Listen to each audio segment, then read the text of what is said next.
Nah, di dalam masyarakat kita terjadi ada banyak ketimpangan. Ketika banyak suami yang masa kecilnya tidak bahagia karena tidak punya figur bapak, entah karena ditinggal meninggal atau cerai, atau kalau itu ada suami di rumah tapi dia nggak bisa berfungsi sebagai bapak, maka repot juga. Walaupun keluarga ini nggak bercerai, suaminya ada di rumah, tetapi suami tidak bisa memberi ketegasan dan keputusan. Maka tidak sedikit suami-suami, saudara, begitu penakut dalam mengambil keputusan, begitu takut untuk urusan-urusan di luar rumah. Dan kebetulan suami ini mempunyai istri yang cukup berani, maka makin jauh suami ini dikit-dikit sudah mama sajalah, biar aku yang di rumah.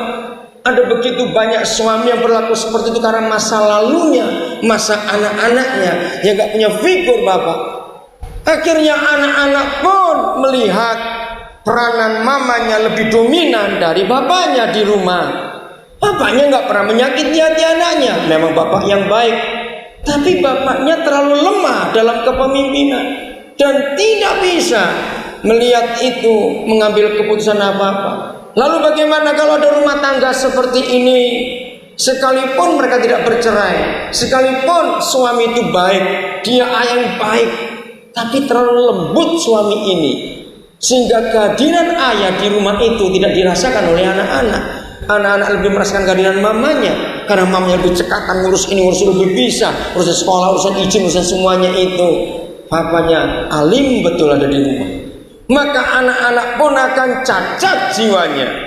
Jadi saudara, kehilangan figur ayah tidak harus karena ayah mati atau ayah cerai. Kalau ayah juga di rumah tapi nggak jadi figur yang baik, anak-anak pun akan cacat jiwanya.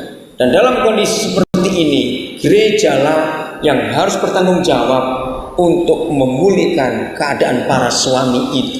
Didekati, saudara, ini yang perlu sekali. Belum lama saudara, ada satu keluarga yang saya nggak pernah kenal. Di satu gereja saya diundang untuk melayani.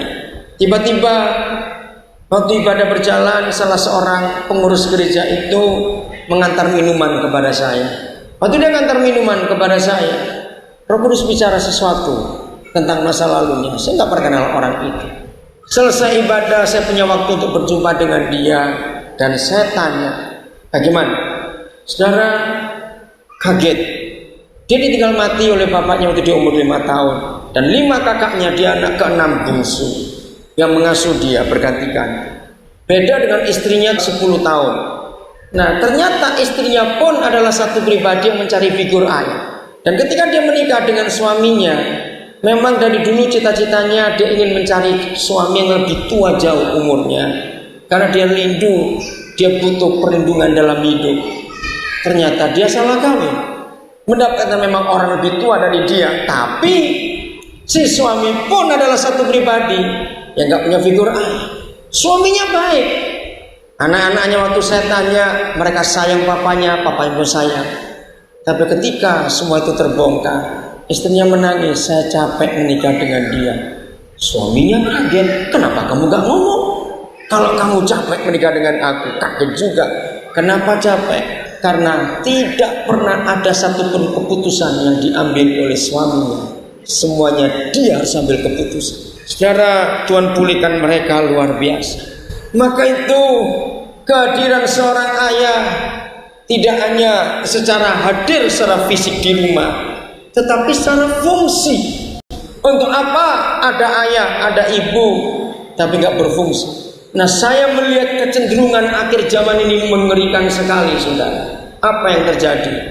Saya melihat jumlah keluarga yang timpang itu makin banyak. Suami kalah jauh dengan istrinya, istrinya lebih dominan, dalam segala hal lebih cekatan. Dan ini kelihatan sekali ada perbuatan iblis yang jahat untuk merusak masyarakat dengan merubah struktur ini. Coba perhatikan keluarga-keluarga. Kalau siang tadi ada yang bertanya soal ekonomi, saya akan jawab besok, tidak. Kebahagiaan rumah tangga tidak ditentukan oleh berapa uang di rumah itu. Saudara setuju kalau saya katakan kalimat ini? Berapa banyak keluarga kaya yang kita kenal nggak bahagia juga, betul? Ternyata bukan uang, tapi fungsi. Sebab Tuhan tidak bisa hadir apabila suami, istri, ayah, ibu itu tidak mewakili Tuhan dalam hidup mereka.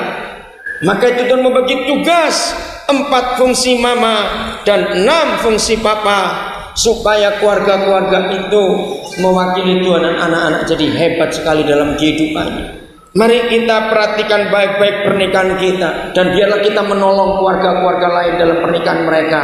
Kalau kita melihat fungsi yang tidak atau timpang atau terbalik ini. Jadi setan merusak keluarga nggak cuma lewat perceraian, tidak. Ada banyak keluarga-keluarga tidak bercerai, tapi fungsinya terbalik. Saya sering memberi sindiran, misalnya begini. Ada seorang laki-laki namanya Yohanes, lalu dia menikah dengan seorang perempuan namanya Yohana. Karena keluarga ini timpang, orang kemana-mana panggil Pak Yohana. Bisa bayangkan celaka sekali ini rumah tangga. Mengapa Pak Yohana lebih terkenal daripada Pak Yohanes? Karena Pak Yohanesnya lemah sekali.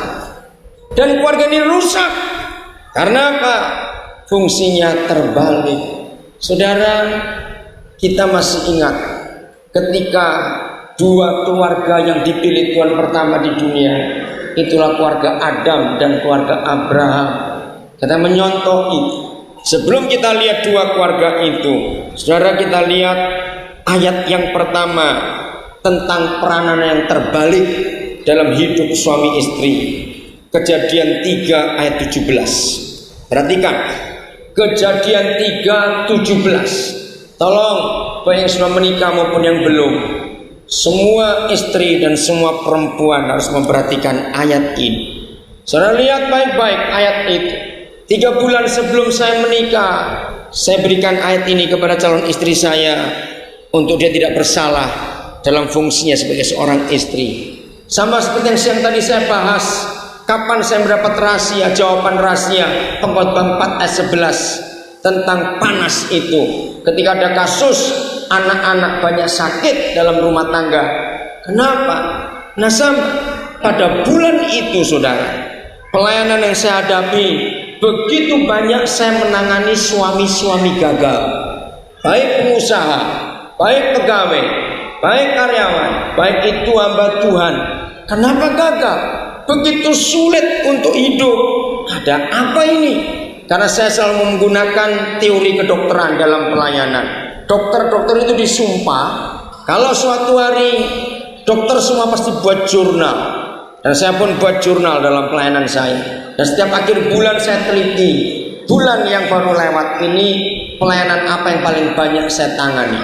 Nah, misalnya seorang dokter di satu daerah, satu tempat, bulan itu jurnalnya, wah, penyakit yang pasien datang ke tempatku bulan ini itu muntaber. Misalnya, saya pakai contoh paling gampang. Maka dia harus telepon teman dokter yang lain di daerah itu. Kalau sampai ada 3 dokter di daerah itu dan bulan yang sama mengalami kasus yang sama, jumlah yang terbanyak pasiennya muntaber, maka di dalam sumpah dokter mereka harus lapor kepada pemerintah, berarti sedang ada wabah di daerah ini. Mengerti maksud itu saudara? Nah, saya pakai cara itu. Pada bulan itu begitu banyak kasus laki-laki gagal, suami gagal. Saya pikir kenapa? Nah, saya selalu berkata, kalau saya nggak bisa jawab saat itu, saya berkata, coba balik berapa hari lagi atau minggu depan. Saya akan berdoa, saya akan mencari jawabannya dalam firman Tuhan. Mengapa itu terjadi? Nah, ketika dalam pergumulan itu, saudara, yang ketemu justru Kejadian 3:17. Saya kaget sekali. Tanah terkutuk, itu kuncinya dalam ayat itu. Ketemu ada kan? Maka terkutuklah tanah.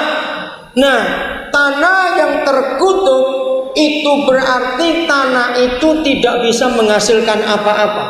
Baik dia pengusaha maupun hamba Tuhan. Ada banyak hamba-hamba Tuhan yang saya kenal, pelayanannya gak maju-maju. Tanah yang digarap begitu tandus rasanya. Begitulah banyak suami yang gagal, pengusaha gagal. Kalau dipikir modalnya cukup, tempat usahanya strategis, kenapa gagal terus? Maka dengar anak-anak Tuhan jawabannya. Karena seorang suami mendengarkan nasihat istri. Saya kaget. Penyebabnya begitu sederhana.